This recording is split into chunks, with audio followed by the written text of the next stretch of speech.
2004వ సంవత్సరంలో నాకు వివాహం అయింది. 2005వ సంవత్సరంలో ఒక బాబు పుట్టాడు. 2007వ సంవత్సరంలో రెండోవాడు పుట్టాడు. పెద్దోడి పేరు రైన్హార్డ్ విలియం పౌన్స్, చిన్నోడి పేరు బ్రెయినార్డ్ బెన్హిన్ పౌన్స్.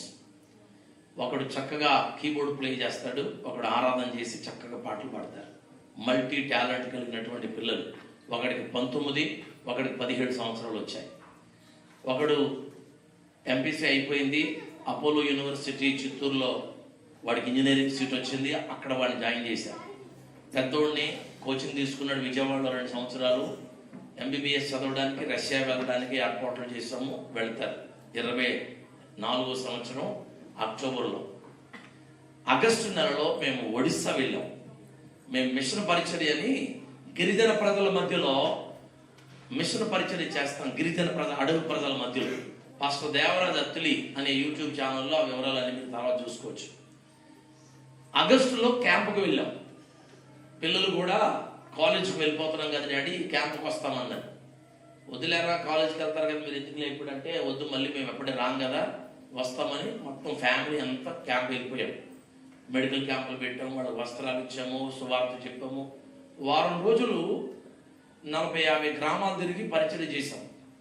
ఎక్కడికక్కడ ఉండిపోయి వచ్చేసేవాడు. నేను వచ్చిన తర్వాత వారం రోజుల తర్వాత నాకు నెమ్మదిగా జ్వరం మొదలైంది.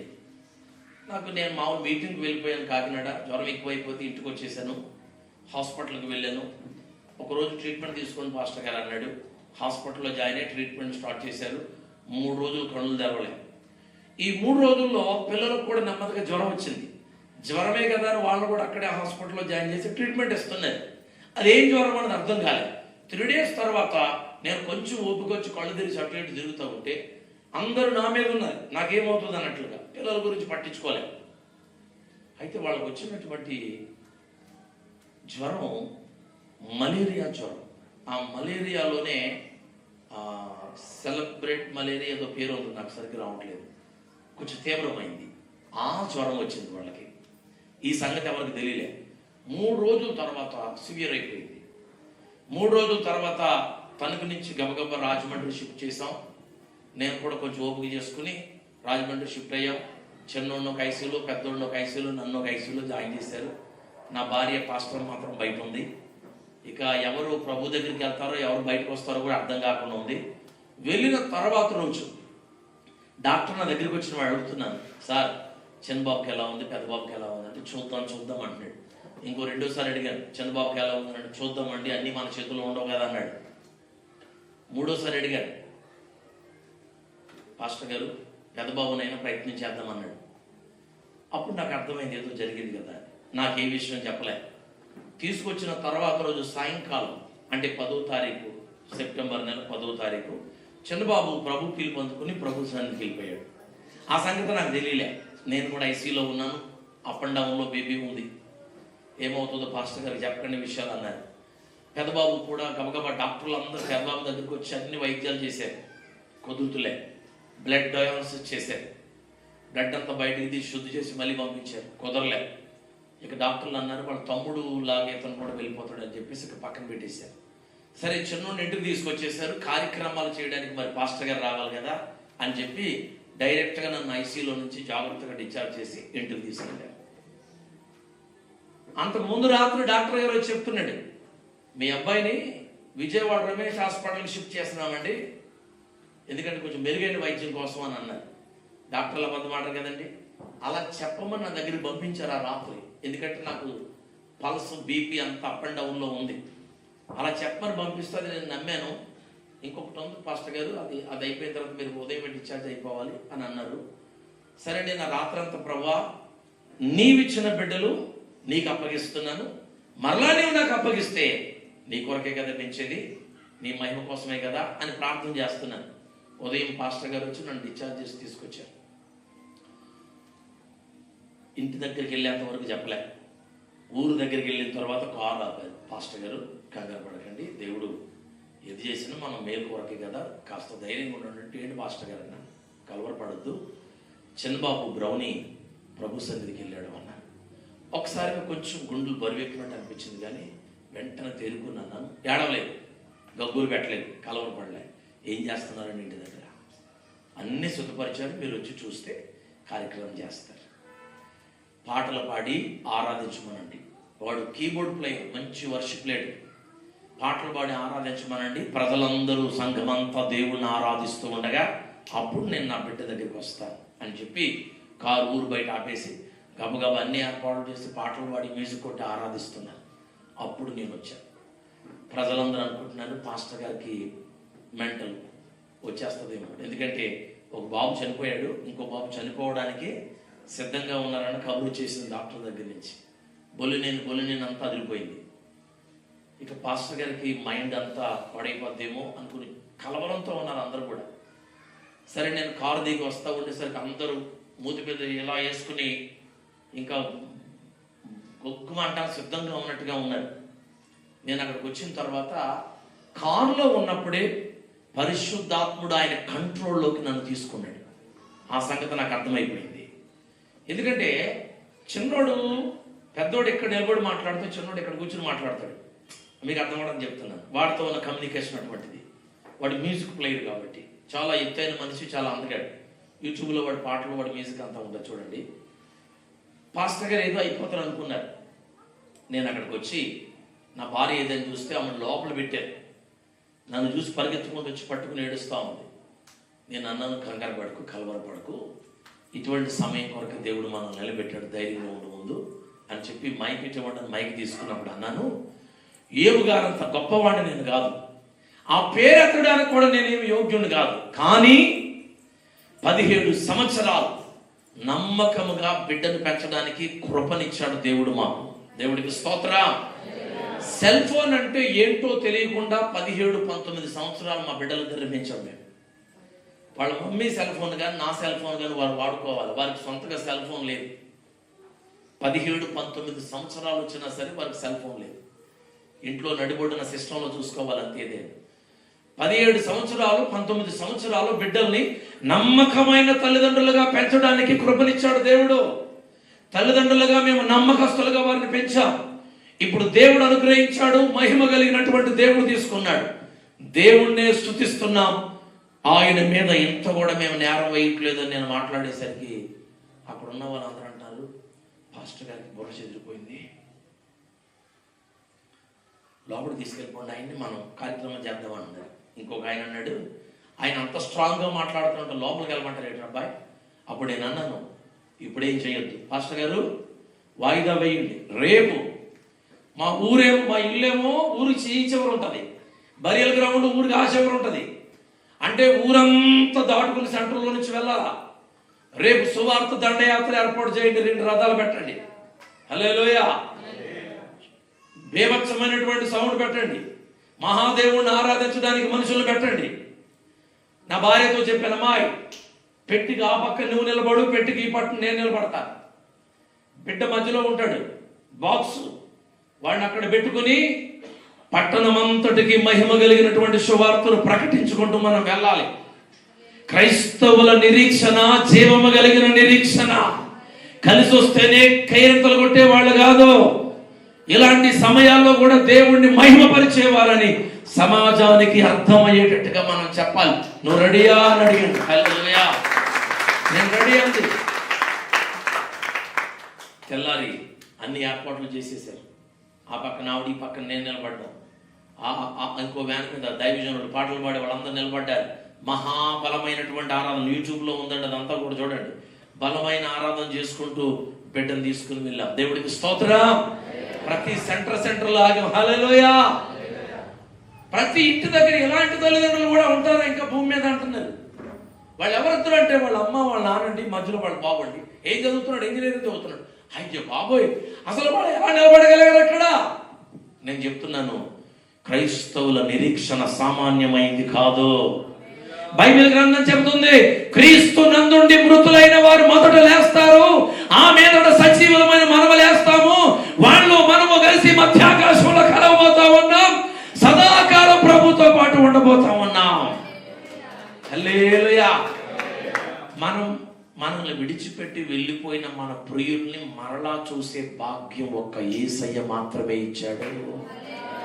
అందుకే యేసయ్య గొప్పడండి. హల్లెలూయా.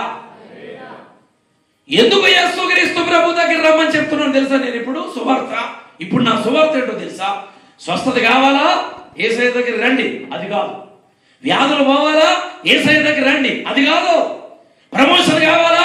యేసయ్య దగ్గర రా, అది కాదు. మేడల మిద్దులు కట్టాలా? యేసయ్య దగ్గరికి రా, అది కాదు. జీవితంలో గుండెలు పగిలిపోయే పరిస్థితుల్ని బ్రతుకులో ఏర్పడిన చెక్కు చెదరకుండా నిలవబడగలిగిన దమ్ము ధైర్యాన్ని అనుగ్రహించే దేవుడు ఎవరైనా ఉన్నారు భూమి మీద అంటే ఆయనే నజరేయుడైన యేసు. సింహపు గుండె లాంటి గుండెనిచ్చేది యేసు ఒక్కడే. అది నా శుభవార్త. ఆ ఉన్నతమైన నిరీక్షణ అనుగ్రహించేది యేసయ్య ఒక్కడేనండి. డబ్బు ఎవరైనా ఇస్తారండి. యేసయ్య తెలిసిన వాళ్ళు ఆస్తిపరులు ఉన్నారు, తెలియని వారు ఆస్తిపరులు ఉన్నారు. అనిల్ అంబానీ, ముఖేష్ అంబానీకి యేసయ్య తెలుసా? వాళ్ళ ఆస్తిపరులు కాదా? 10 మంది పిల్లలు కన్నా వాళ్ళకి యేసయ్య తెలుసా? వాళ్ళ పిల్లలు కనలేదా? ప్రమోషన్ మీద ప్రమోషన్ వచ్చిన వాళ్ళకి యేసయ్య తెలుసా? మరి వాళ్ళకి ప్రమోషన్ రాలేదా? అయితే ప్రమోషన్ కోసం కాదండి యేసయ్య, భూములు కొనడానికి కాదండి యేసయ్య, స్వస్థపడడానికి కాదు యేసయ్య. ఎందుకంటే యేసయ్య తెలియని వాళ్ళు స్వస్థపడుతున్నారు, పిల్లలు కంటున్నారు, భూములు కొంటున్నారు, ఆస్తులు వస్తున్నాయి. మరి ఎందుకు యేసయ్య అంటే గుండె చెదిరిపోయే పరిస్థితుల్ని బ్రతుకులో వచ్చిన చెక్కు చెదరకుండా ధైర్యముగా నిలవబడే శక్తిని ఇచ్చేది యేసయ్య మాత్రమే. అందుకే యేసయ్య దగ్గరికి రావాలి. హల్లెలూయా, హల్లెలూయా. ప్రభు నన్ను బలపరిచాడండి. నేనేం పైనుంచి దిగొచ్చినాడు కాదు, వాక్యాలు గుర్తు చేశాడు. నాకే ఆశ్చర్యం అవుతుంది. బిడ్డనట్ల నా బిడ్డ మీద పడి కన్నీరు చుక్క కాల్చలేదు నేను. అందుకే అనుకున్నారు మనుషులు, ఇంత ప్రేమగా ఉంటే పాస్టర్ గారు చిన్నోడిని అస్సలు ఏడవకుండా కన్నీరు కాల్చకుండా ఉన్నాడు, మెంటల్ వచ్చేసిందేమో అనుకున్నారు. నో, మెంటల్ రాలే. జీవము కలిగిన దేవుని వాక్యం, దేవుడు దేనికి శిల్పి నిర్మాణకుడు అయి ఉన్నాడు. పునాదులు కలిగిన ఆ పట్టణంలోకి నా కుమారుడు వెళ్ళిపోయాడు. నేను ఎందుకు సంతోషంగా సంబరంగా ఉన్నాను తెలుసా?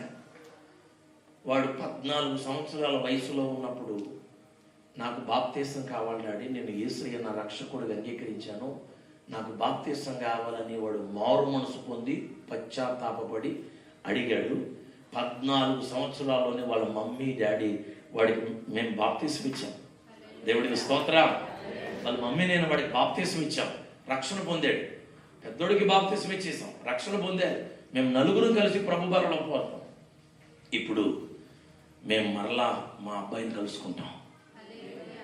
ఒకవేళ నేను వాడు బాప్తీసం పడినప్పుడు మోయ్ 20 దాటిన తర్వాత నువ్వు బాప్తీసం పొందుదులే, పెద్దోడు అవుతావు, మేసాలు వస్తాయి అని అన్నాను అనుకోండి. నేను వాడు 17 సంవత్సరాల్లోనే ఈ లోకాన్ని విడిచిపెట్టి వెళ్ళిపోయాడు. నా గుండెలు నా దుఃఖానికి అంతు లేకుండా ఉండు. ఎందుకో తెలుసా? వాడు 6 నరకాగ్నికి వెళ్ళిపోతాడు, నేను మరలా వాడిని చూడలేకపోతున్నాను. కానీ ఇప్పుడు 14వ ఏటలోనే వాడు యేసయ్యను రక్షకుడిగా అంగీకరించాడు. దేవుణ్ణి ఆరాధిస్తాడు. కీబోర్డు మీద చేయేస్తే పరవశించిపోతాం మేము ఇంటిలో పాది. నేను ఎప్పుడైనా రాగం తీసి పాడుతూ ఉంటే గబగబా కీబోర్డ్ వేసుకొచ్చి పాడతాడు, డాడీ ఈ కార్డులో పాడండి. అలా పాడగానే పరవశించిపోయి దేవుని యొక్క సన్నిధిలో ఆనందిస్తూ ఉంటాం. దేవుడికి మహిమ కలుగును గాక. హల్లెలూయా. వాడిని ఇప్పుడు నేను మరలా కలుసుకుంటాను కనుక నేను కలవరపడవలసినంత అవసరం నాకు లేదు ఇక. అందుకే ఇక్కడ కూర్చొని ఏమన్న బిడ్డలు అందరికీ చెప్తున్నాను, మరణానికి చిన్న పెద్ద తారతమ్యాలేమి. నువ్వు మారు మనసు పొంది బాప్తిస్మం పొంది యేసయ్యని రక్షకుడిగా అంగీకరించాలి. నేను ఈ సాక్ష్యం చెప్పటం మొదలు పెడతాను. ఇప్పటికీ 47 మంది బాప్తిసాలు ఇచ్చారు. వాడి కోసం ఒక మాట చెప్తా ఉంటే 47 మంది బాప్తిసాలు ఇచ్చారు. మరలా మనం కలుసుకుంటామండి. దశలోని పత్రికలో రాశారు కదండి ఆ మాట. మరి ఇంకెందుకండి కలవరం? 90 సంవత్సరాల ముసలమ్మ చనిపోయినా సరే కలవరపడిపోతా ఉంటారు. ఎందుకంటే నాకు కలవరం? సంబరాలు చేస్తూ సంతోషంగా కీర్తనలు పాడుతూ ఆ సందర్భాన్ని బట్టి సందేశాన్ని చెబుతూ సాగనంపాలి. దేవుడికి మహిమ కలుగుతుంది గాక. సరే వెళ్ళిపోతున్నామండి. వాళ్ళంత దూరంలో ఉందని బరియల్ గ్రౌండ్. అప్పుడు ఒక ఆలోచన వచ్చింది. అప్పుడు ప్రభు నన్ను అన్నాడు, పెదబాబు కోసం ప్రార్థన చేయండి అని. వెంటనే కొన్ని వేల మంది ప్రజలు వెనకాల వస్తున్నారు, కార్లు లైవ్లో 40-50 వేల మంది చూస్తున్నారు. ఏమండి 2,000 మంది రోడ్డు మీద. పెదబాబు కోసం ప్రార్థన చేద్దాం అందరం అన్నాను. వెంటనే జ్యోతిబాబు పాస్టర్ గారు మైక్ తీసుకుని కన్నీరు విడిచి ప్రార్థన చేస్తున్నారు. పెంట మీద నడిచేవారు పెంటలో మోకరించేశారు, రోడ్డు మీద ఉన్నవాళ్ళు రోడ్డు మీద మోకరించేశారు, ఎక్కడ ఉన్నవాళ్ళు అక్కడ మోకాళ్ళు వేశారు. లైవ్లో ఉన్నవాళ్ళు పన్ను వదిలిపెట్టి అందరూ మోకాళ్ళు వేసి చేతులు ఎత్తి విలియం బౌన్స్ బ్రతకాలి అని ప్రార్థన మొదలు పెట్టారండి. హాస్పిటల్ నుంచి కబురు వచ్చింది ఏమని, వీళ్ళ తమ్ముడు వల్ల ఇతడు కూడా ఫైనల్గా డాక్టర్ గారు అన్నాడట, ఒక చిన్న ఇంజక్షన్ ఉంది, అది గవర్నమెంట్ క్లోజ్ చేసింది, ఎక్కడ దొరకట్లేదు, మేము ట్రై చేస్తున్నాం, మీకు దొరికితే ట్రై చేస్తే పట్టుకోండి, అది కనుక ఇస్తే కొంచెం చూడొచ్చు, ఓకే చెప్పం అని అన్నారట. ఆ ఇంజక్షన్ ఎక్కడ దొరకట్లేదు. నన్ను చూడడానికి పాస్టర్ గారు వచ్చారు, పిల్లలకి ఎలా ఉందో తెలియదు, పాస్టర్ గారు ఇంటికి తీసుకెళ్ళిపోయారు అన్నారు. ఆవిడ వెళ్ళిపోతూ ఎవరో చెప్పారు, వాళ్ళ పెద్ద అబ్బాయి పైనే ఉన్నాడండి, అతను కూడా ఇప్పుడు కాప్పుడు అన్నట్టుగా ఉన్నాడు. సరే పైకి వెళ్ళిందంట. అక్కడ ఒకే ఒక్క పాస్టర్ గారిని విడిచిపెట్టి వచ్చాము అందరం. ఆయన కలవరపడిపోతున్నాడు. ఏడు బాబు అంటే ఈ ఇంజక్షన్ కోసం అంటే ఆవిడ తీసుకుని 100 మంది డాక్టర్లకు ఫోన్ చేసిందండి. మొత్తం మీద ఒక చోట ఇంజక్షన్ పట్టుకుందండి.